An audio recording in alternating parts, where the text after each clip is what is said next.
वासिद्रजोनो व्योमापरो यत् यं विशिष्टिर्यद् आबभूव यदि वा दधे यदि वा न यो अस्याध्यक्ष परमे व्योम सौम्यवेद यदि वा न वेद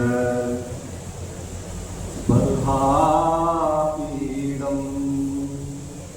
नटवरवपु कर्णयो कर्णिकारं विभ्रद्वास कनककपिशं वैजयन्तीं च मालां रन्ध्रान् वेणो रधरसुधया पूरयन् गोपवृन्दैर्वृन्दारण्यं स्वपदरमणं प्रादिशत् गीतकीर्ति यं प्रव्रजन्तमनुपेतमपेतकृत्यं द्वैपायनो विरहकातराजुहाव पुत्रेति तन्मयतया तरवोभिधेदु तं सर्वभूतहृदयं मुनिमानतोऽस्मि।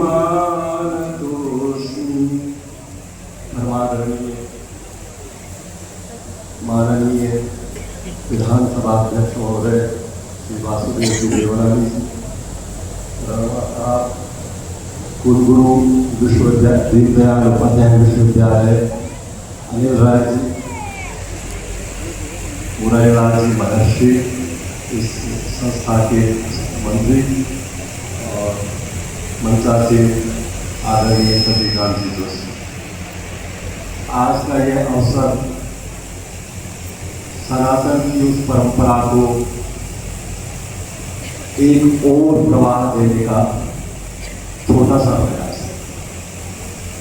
1934 याद करें तो विश्वव्यापी मंदी का दौर था और संसार में कम्युनिज्म का प्रभाव हुआ था। उस समय सनातन में एक छोटा सा द्वीप लक्ष्मणगढ़ में जगा था। लक्ष्मणलाल जी जोशी का जन्म उस समय हुआ था जब कम्युनिस्ट लोग हावी थे और अपने जन्म से ही उन्होंने सनातन के लिए अपने आप को समर्पित कर दिया। उन्होंने एक छोटी सी कविता लिखी थी, वो मुझे वाल्मीकि रामायण के श्लोक से सामने कराती है। सोवणो सुरंगो मन भावणो रंगीलो घेणो प्राण सुप्रियारो नेण तारो मारो गाँव है खान विद्वान गुणवान धनवान की है शूरवीर सायरा को सतिया को ठाव है राजमार्ग सोना सोना सुपड़ सजीली की जगा जगा नीम बड़ पीपला की छाव है गढ़ सुवन उठो देव मंदिरा सुन उठो गढ़ सुवन उठो देव मंदिरा सुन उठो इको मिसरी सुमिठो इको लक्ष्मणगढ़ नाम है। भगवान राम को लक्ष्मण ने कहा, भगवान देखिए लंका कितनी सुंदर है, सोने की है। तो भगवान ने कहा, अभी स्वर्णमयी लंका नमे लक्ष्मण रोचते जननी जन्मभूमिष्ठ स्वर्गादपि गरीयसी।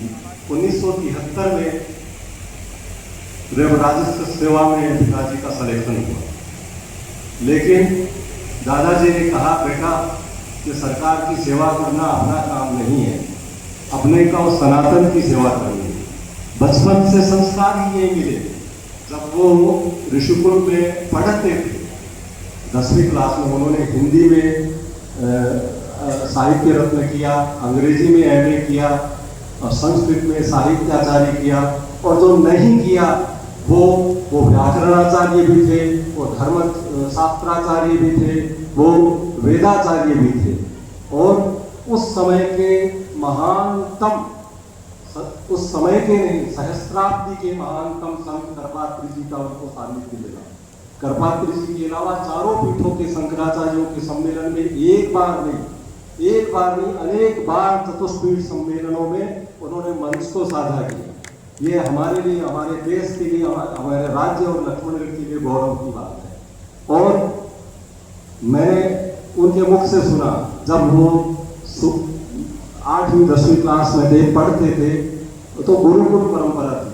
आपके ध्यान में लाते तो वो सुबह 6 बजे उठ करके या 5 बजे उठ करके अपना स्नान ध्यान करके संध्या वंदन करके और गुरु जी के घर चले जाते थे। गायों की सेवा करते थे, घर का काम करते गुरुजनों का, फिर घर आकर के प्यालू करते या जो भी भोजन करते, उसके बाद स्कूल जाते थे। स्कूल में पढ़ाते थे, पढ़ाने के बाद में पूरे दिन पढ़ते थे और पढ़ाते थे। 10वीं क्लास से ही उन्होंने पढ़ाने का काम किया। घर की आर्थिक स्थिति बहुत अच्छी नहीं थी, कि आर्थिक स्थिति बहुत बाद में उनके प्रयास से सुधरी, लेकिन तब से वो पढ़ाने भी लग गए थे और अपने गुरुओं के वो स्नेह भाजन पात्र बने।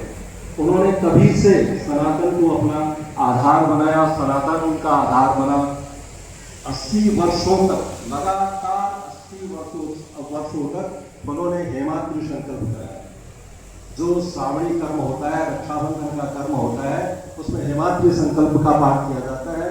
उसमें हमारे जो ऋषि हैं, जितने भी ऋषि हैं, उन सबका नामोच्चारण होता है, उनका पुण्य स्मरण होता है। वो हेमाद्रि संकल्प उन्होंने अविरत लगातार 80 वर्ष तक ब्रह्मचारियों की उपस्थिति में पानी में खड़े रहकर संध्या वंदन, तर्पण आदि कार्यक्रम उन्होंने करवाए।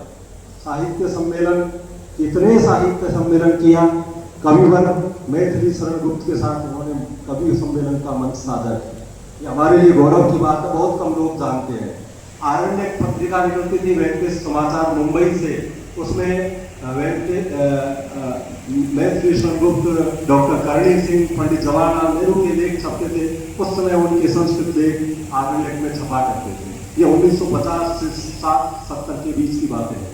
और यहाँ पे हिंदी के, संस्कृत के, राजस्थानी के अनेक कवि सम्मेलन उन्होंने आयोजित कराए।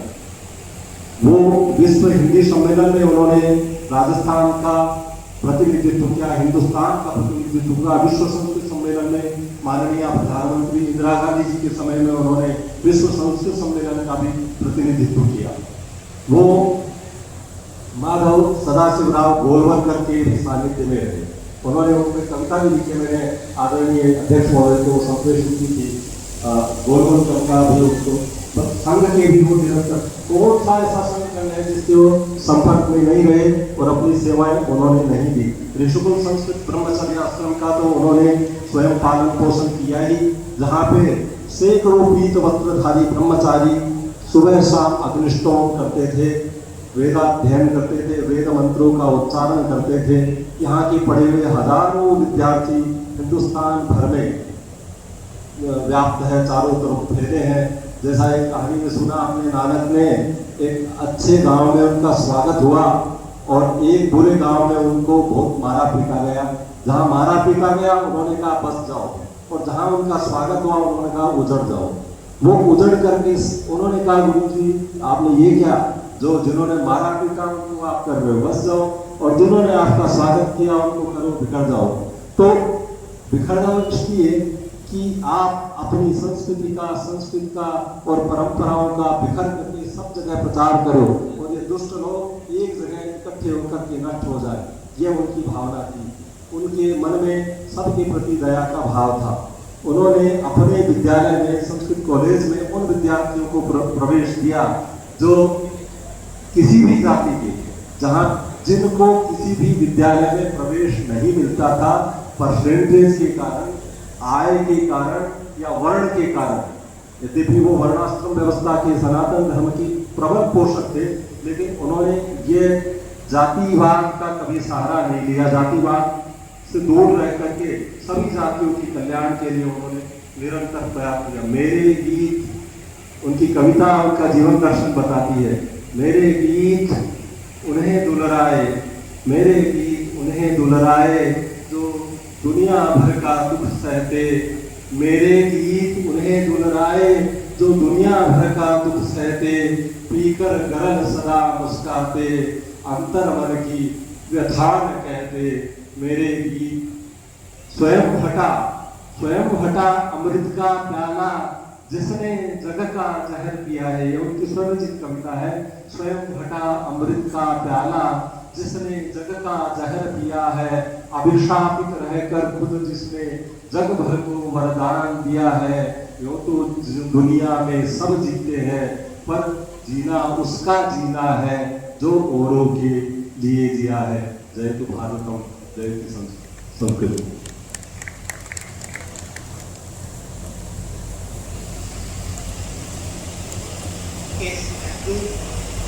कैसे कह दूं कि तुम मुझमें शामिल नहीं है। मैं